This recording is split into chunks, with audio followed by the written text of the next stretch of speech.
Continuando con la quinta jornada de Residente Cero, soy la doctora Guadalupe Ruiz, médico residente del Servicio de Endocrinología del Hospital Nacional Edgardo Rebagliati Martins. También fui alumna de la Academia Villamedic, llegando a ser top ENAM y obteniendo también mi plaza de residentado médico. Y actualmente tutora de la Academia Villamedic. Recuerden que esta jornada se lleva a cabo con la finalidad de poder orientarlos en base a las vivencias de diferentes especialistas para la residencia. Ahora damos inicio al segundo bloque con la siguiente especialidad.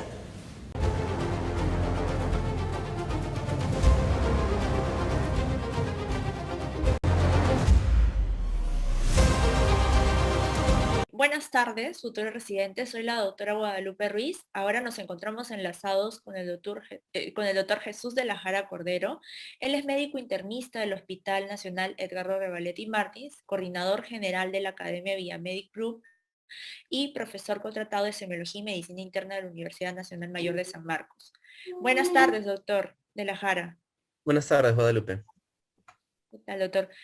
Bueno, entonces ahora le invitamos a presentar sus diapositivas. Muchas gracias. Estamos ahora nuevamente en esta quinta jornada Residente Cero, una jornada que ha sido realizada por Rebagliati justamente para poder darles algunos alcances de la especialidad de parte de nosotros, los que obviamente ejercemos dicha especialidad. Yo soy médico internista, trabajo en el Hospital Edgardo Rebagliati Martins, ahí me encuentro justamente en uno de los días de visita, más o menos en la coyuntura de la pandemia COVID. Queremos expresarles más o menos algunos alcances, entre ellos, en mi caso, por qué elegí la especialidad que me llamó la atención, ¿no? Y creo que yo, como muchos de los que hemos querido ser internistas, pues hemos tenido el ejemplo de muchos maestros, ¿verdad? Muchos profesores, muchos doctores que han sido especialistas, en el caso de medicina interna, y que nos han inculcado, nos han mostrado cómo poder abordar a un paciente de manera integral, cómo tener conocimientos en realidad bastante amplios, ¿no?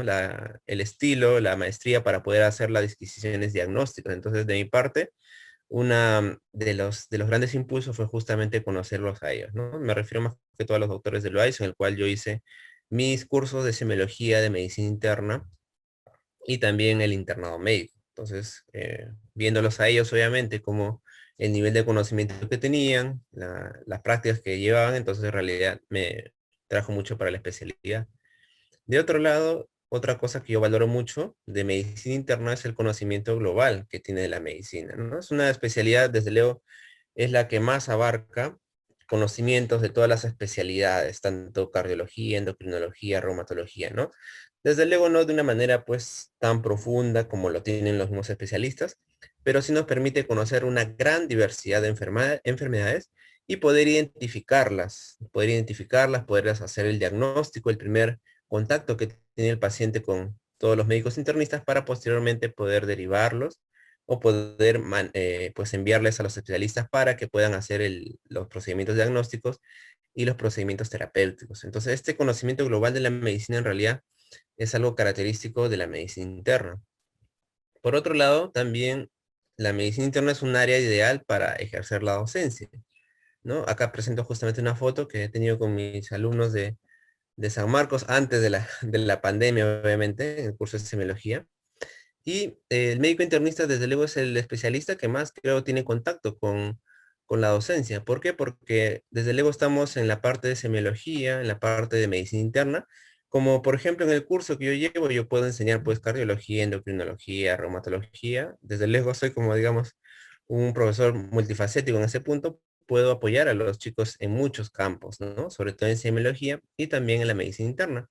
Y en cuanto a la misma especialidad, los residentes de todas las especialidades, ya sean cardio, nefro, etcétera, las clínicas, siempre tienen el primer contacto con los médicos internistas. O sea, nosotros también somos encargados de la formación de ellos. Ellos rotan por medicina interna desde pues quizás 3, 4, 5 o hasta 6 meses. Entonces, por eso los internistas en realidad es la especialidad para mí ideal para la docencia de la práctica clínica, ¿no?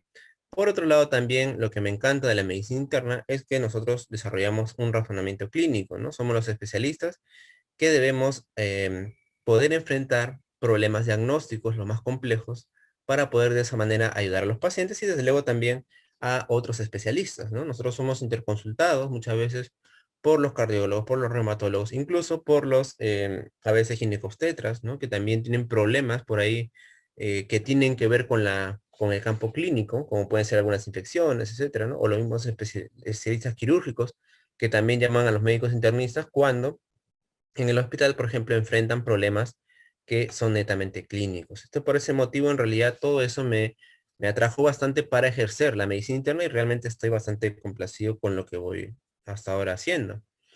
De otra parte, nos pidieron también hablar sobre las patologías más frecuentes que vemos durante la residencia y la especialidad. Ya que he mencionado, pues, lo que yo considero que son las más frecuentes, ¿no? Por ahí tenemos a la neumonía, que he puesto acá un cuadrito en el lado derecho. Ahorita estamos obviamente con el tema COVID, pero desde luego que también se trata de una neumonía. Justamente, digamos, ese ranking que yo hice, pues, hasta ahora se mantiene, ¿no? La neumonía, en este caso viral, pero las neumonías también bacterianas, tanto intrahospitalarias como extrahospitalarias, son patologías que nosotros nos enfrentamos pues a diario, ¿no? Otro que he puesto aquí es la patología oncológica, ¿no? Que quizás, no lo sé si en todos los hospitales del mundo sea así. Yo creo que por lo menos la parte inicial, sí, el médico internista siempre, ¿no? Es el que ve los pacientes oncológicos, ¿no? El paciente oncológico no es muchas veces diagnosticado por los oncólogos, sino por el médico internista. Nosotros vamos a ver el problema inicial, vamos a poder hacer el diagnóstico, ¿no? de la patología neoplásica y posteriormente el oncólogo más que todavía se encarga del tratamiento, ¿no? De dar los esquemas de quimioterapia, etcétera, etcétera. Entonces nosotros somos los que en realidad tenemos gran parte de esa carga y por otro lado también nosotros vemos pacientes oncológicos quizás que ya se encuentran en estadios terminales o pacientes que no han podido lamentablemente ir bien con la terapia oncológica y muchas veces nosotros lo vamos a ver, ¿no? En diversos estadios de evolución. También puse por ahí el pie diabético, que desde luego iría al lado de la diabetes, ¿no? O sea, ambos irían del lado. También nosotros recibimos en el Hospital Revalidate muchos pacientes con diabetes y con las complicaciones que ello trae, como puede ser el pie diabético. Es una patología que también es tratada por el endocrinólogo, pero que muchas veces nosotros somos los que lo tenemos, ¿no? Los tenemos, los abordamos y también hacemos la derivación no solamente al endocrinólogo, sino también al cirujano de tórax y cardiovascular. Así que también es una patología que nosotros diagnosticamos, tratamos y muchas veces también derivamos a los cirujanos. Y de otro lado ya, por ahí, digamos, ya en puestos mucho más alejados estarían las insuficiencias. Yo le he puesto así para un poco englobar a lo que es la insuficiencia renal y a la insuficiencia hepática, ¿no? Sí, más o menos lo he abordado así, porque no podría precisar cuál es más frecuente que otra. Eso varía obviamente también de temporada en temporada. Pero tanto los pacientes cirróticos como los pacientes renales son pacientes crónicos, son pacientes ¿no? que pues toda su vida van a tener esas complicaciones y por lo tanto muchas veces lamentablemente vuelven una y otra vez al hospital. Entonces son pacientes que en las salas de medicina interna bastante abundan, por lo tanto hay que saber manejarlos, saber las complicaciones y desde luego también un aborde multidisciplinario. Y por ahí también puse las pancreatitis, que es una patología pues relativamente característica de pacientes jóvenes, ¿no? Jóvenes entre comillas, 40, 30, 50 años, que muchas veces vienen pues a los hospitales con pancreatitis, episodios recurrentes, ¿no? Son operados y a veces les da una coleocolitiasis, son pacientes realmente que a veces los vemos muy frecuentemente. Y nosotros como médicos internistas somos encargados de hacerles el monitoreo, derivar al gastroenterólogo y muchas veces tratar de buscar de que sean pues admitidos para una operación, ¿no? En este caso la colestectomía, tratando de un poco reducir la recurrencia, ¿no? De la pancreatitis. Esas son las patologías entonces que yo he considerado. Y bueno, la pregunta acá me dice si llegué a aprender las 5 patologías a lo largo de la residencia. Sí, por supuesto, ¿no? Por supuesto hemos logrado conocer esas patologías. Como les digo, son patologías que siempre las vamos a ver. En realidad siempre hay muchas cosas que investigar. Nosotros tenemos que siempre estar actualizados. Por eso les he puesto acá algunas imágenes de algunos artículos, ¿no? De medicina, que en realidad nosotros siempre tratamos de poder realizar la integración de las enfermedades, ¿no? En el sentido de que nosotros tenemos que no solamente ver al paciente por una enfermedad, sino por varias, ¿no? Un paciente que tiene cirrosis, como hemos mencionado, a la vez puede tener diabetes, a la vez puede tener un problema renal, a la vez también puede tener una patología neoplásica, ¿no? Entonces, desde luego, eso también es un desafío para nosotros, ¿no? Por otra parte, también nosotros tenemos que recurrir muchas veces a las ciencias básicas como la farmacología, que es el cuadro que he puesto aquí a la derecha, que es es fundamental porque nosotros manejamos una gran cantidad de medicamentos, ¿no? Si bien es cierto, no podemos quizás usar todos porque algunos medicamentos especiales son propios de algunas especialidades, pero sí debemos tener una idea de la gran cantidad de medicamentos, ¿no? Quizás el endocrinólogo pues conoce más que todos los medicamentos para la diabetes y la tiroides, pero nosotros tenemos que conocer los medicamentos para que se usan en cardiología, que se usan en endocrino, que se usan en oncología, en reumatología, etcétera. O sea, tenemos que tener una base, ¿ok? Por lo menos bastante amplia, si bien es cierto, no tan profunda, pero sí necesitamos tener una base bastante amplia. Entonces, esos logros de las 5 patologías, pues en realidad más conocidas, sí lo hemos alcanzado y es algo que desde luego siempre por ahí lo comentamos, lo revisamos en las actividades que hay en el hospital, por lo menos en la etapa pues de prepandemia, ¿no? Las actividades eran muy comunes y por lo tanto nosotros siempre enfatizamos y también los mismos servicios digamos, revisar casos pues bastante comunes y patologías que hay que aprender sí o sí para poder ayudar a los pacientes, ¿no? Muchas gracias, doctor. Para finalizar, tenemos algunas dudas de nuestros alumnos que rendirán el examen de residencia este año. En primer lugar, nos consultan si usted considera una buena especialidad durante esta pandemia. ¿Cómo ha ido la especialidad más o menos en la pandemia? Es la pregunta, ¿no? Claro, ¿cómo ha ido la especialidad durante esta pandemia? Ah, ok. En realidad, yo estoy seguro que no solo en el Hospital Revaleti, sino en todos los hospitales, ha habido por decirlo así, invasión, ¿no? De los pacientes de la infección COVID en todo el hospital, en el sentido de que ha habido muchos servicios que han sido reducidos, ¿no? Algunos a su mínima expresión, otros han desaparecido por el tema de la cantidad de pacientes con infección COVID, ¿no? Hemos tenido que acoplar muchos ambientes para ello.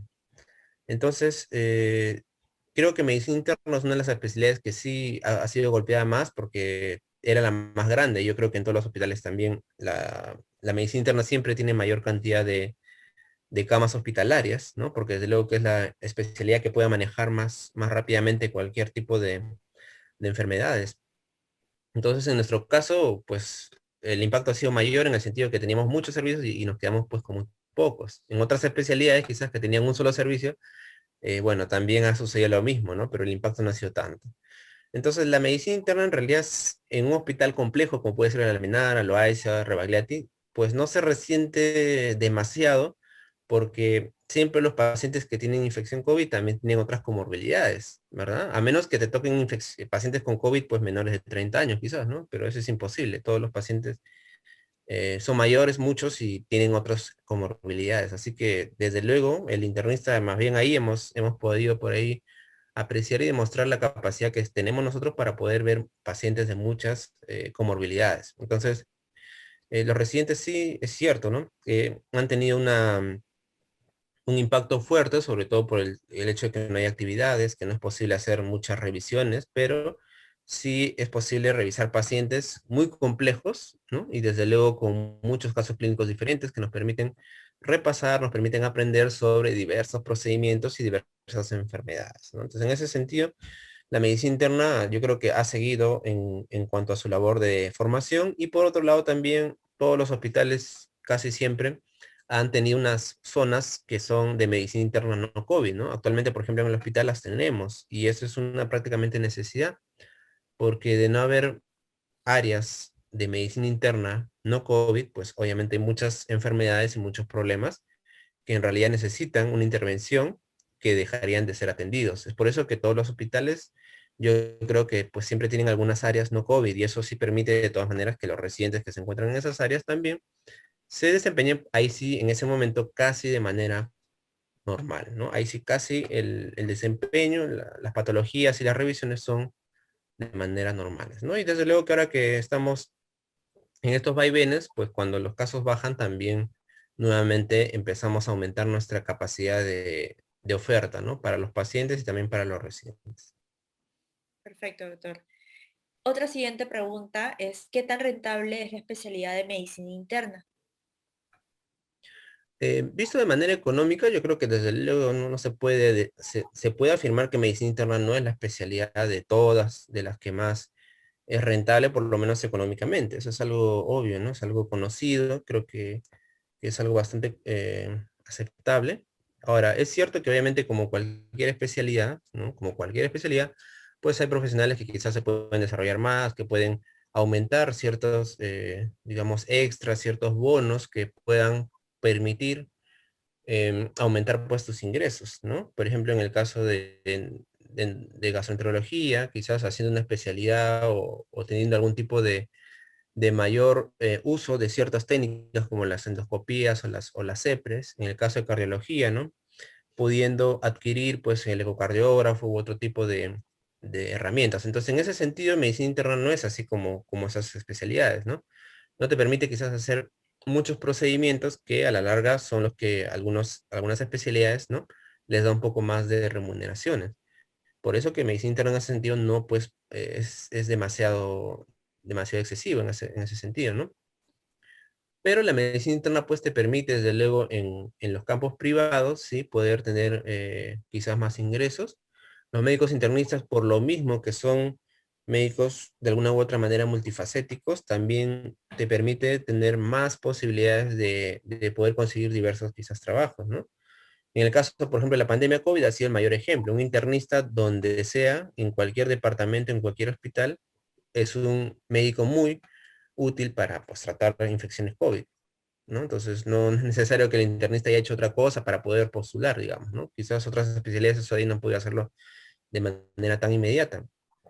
Por otro lado, nosotros también como internistas nos desempeñamos a nivel de las guardias en las emergencias. Y muchas clínicas también contratan médicos internistas para hacer turnos de guardia, que también son relativamente bien remunerados, ¿no? Por eso le decía, el internista tiene muchos ámbitos. Incluso también el internista es un médico pues clásico también para atender en consultorio, ¿no? En la consulta externa. Puede enfocar de manera muy amplia, muy rápida diversas patologías y poder hacer las derivaciones del caso. Entonces, el internista tiene bastante campo en realidad para ejercer. La docencia, como les digo, es otro campo también interesante. Y desde luego también lo que es toda la investigación que también el internista puede manejar. Así que en realidad es una especialidad para mí bastante multifacética que te permite desarrollarte en muchos campos, no solamente en uno. Si bien es cierto que quizás no es tan rentable como otras, ¿no?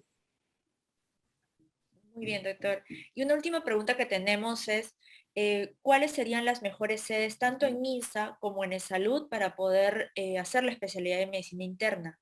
¿Qué recomendaciones daría?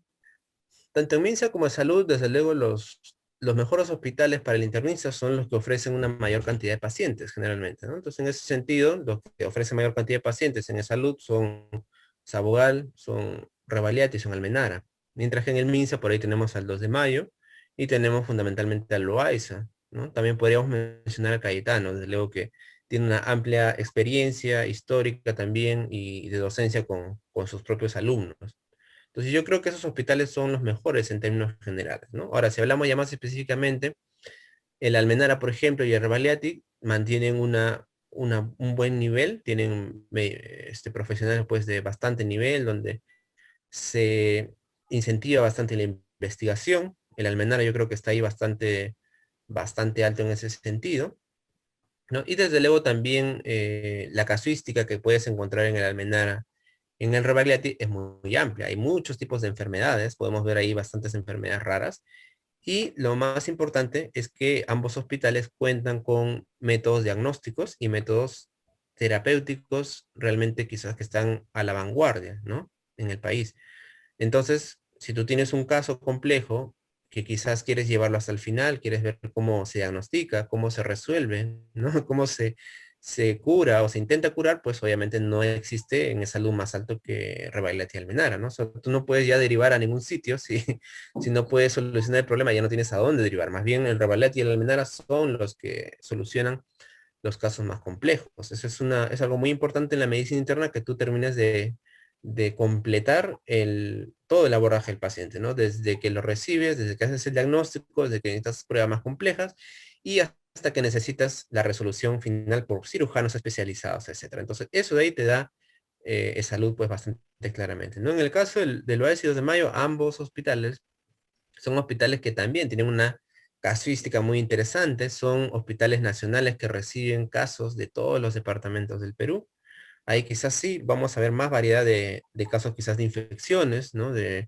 infecciones, parasitosis, complicaciones pues por TB, en el sentido de que esos hospitales reciben gente quizás, ¿no? De provincias quizás que no tienen los hospitales una alta complejidad. Esos casos son más frecuentes en el MINSA quizás que en el salud, ¿no? Y desde luego también la formación de los residentes del UAICO 2 de Mayo también es muy buena porque los docentes y los mismos residentes tienen una muy buena método de enseñanza y también de revisión y, ¿no? Esquemas pues bastante claros, que vienen en realidad de una cultura de, este, de aprendizaje que viene de muchos años. Entonces, en realidad esos hospitales son bastante tradicionales, bastante buenos, el Sabugal también. Y el Cayetano, como les digo, por su parte también, pues tiene gente muy preparada, residentes internos que siempre están muy actualizados, ¿no? Que les gusta mucho investigar y también estar al tanto con las últimas novedades de las guías. Yo creo que en esos hospitales, desde luego, el nivel es bastante alto, ¿no? Estoy, desde luego, quizás omitiendo una gran cantidad de hospitales también que digamos, tienen también su nivel y por supuesto también sus profesionales de muy buen nivel, pero esos son los que podría, digamos, recomendar, ¿no? Así de manera muy general. Perfecto, doctor. Bueno, por último, ¿les gustaría darles algún mensaje a los futuros postulantes de la especialidad de medicina interna? Ah, para los postulantes a la especialidad de medicina interna, bueno, que en realidad la especialidad es una carrera muy bonita que nosotros siempre llevamos con mucho orgullo. Los hospitales en donde tú vayas, siempre vas a ver que los internistas son los que quizás manejan la mayor cantidad de pacientes, son los que siempre, son, son médicos que siempre los hospitales necesitan para poder, ¿no? Responder a la gran demanda de enfermedades que existen. Y en este contexto del COVID, yo creo que los internistas han sido pues todavía aún más revalorizados, en el sentido de que han demostrado que son los médicos que pueden manejar pacientes, ¿no? Un paciente pues con una infección tan desde luego peligrosa, tan difícil como el COVID, y a su vez manejar todas las enfermedades y comorbilidades que podían tener estos pacientes, ¿no? Cosa que es muy difícil que pueda hacer cualquier otro especialista. Entonces, la medicina interna ha sido bastante revalorizada con esta, pues lamentablemente, pandemia, y yo creo que si ustedes optan por esta especialidad, siempre tienen que tratar de poder quizás estudiar, poder revisar, estar actualizados con las últimas guías y pues, de esa manera darle lo mejor a los pacientes. De otro lado también, desde luego, incentivarlos a que si van a coger la especialidad, ¿no? Puedan hacerlo siempre con mucho orgullo, con mucho desprendimiento y también con muchas ganas en realidad de aprender y ayudar a los pacientes, que es bastante lo que necesitan ahorita los hospitales de residentes pues que puedan colaborar, porque sinceramente ahorita muchos hospitales están un poco quizás disminuidos de personal, ¿no? La misma pandemia también ha lamentablemente reducido la expresión de muchos de ellos. Entonces, el apoyo que ustedes nos puedan dar va a ser bienvenido. Y de mi parte, desearles también los mejores éxitos. En este examen de admisión que viene, aconsejarles que mantengan la calma, respondan lo que ustedes conocen, ustedes se han preparado bastante para este momento. Y toda pues la tranquilidad que puedan tener, a pesar de que puedan ver preguntas difíciles, ustedes tienen que seguir adelante, porque en realidad si ustedes se ponen nerviosos o las preguntas un poco que lo bajonean, eso de ahí les va a disminuir las probabilidades de acertar. Así que para adelante nomás, avanzar todo el examen, terminarlo, seguir una pregunta difícil, lo que no entienden, seguir adelante y tratar de dar su mejor esfuerzo. Muchas gracias, doctor, por su presentación.